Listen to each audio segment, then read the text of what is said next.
ஒரு கிராமத்துல ராமுங்கிறவர் ஒரு ஹோட்டலை வச்சு நடத்திட்டு வராரு. அதுல வர ஒரு கருப்பு கொலை தினமும் கறியை திருடி சாப்பிட்டுட்டு போகுது. இது முதல்ல ராமுக்கு மிகவும் கோபத்தை ஏற்படுத்தது. இருந்தாலும் நாட்கள் செல்ல செல்ல அதுவும் ஒரு உயிர் தானே, பசிக்காகத்தானே திருடின்ட்டு அதுக்குள்ள தினமும் தட்டுன்னு கறியை போட்டு வச்சுறாரு.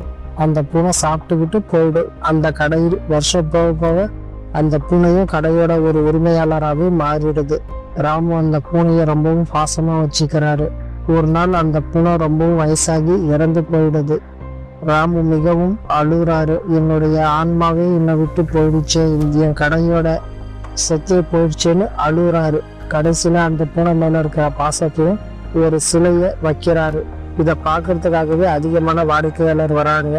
அந்த பூனையை மிகவும் பிரியமா இருந்தவங்க ரொம்பவும் உணர்ச்சிப்பட்டு அழுகுறாங்க. சின்ன விலங்குகள் கிட்ட கூட பாசம் காட்டுற இதயம் இருந்தா எங்க இடமும் சிறப்பா இருக்கும்.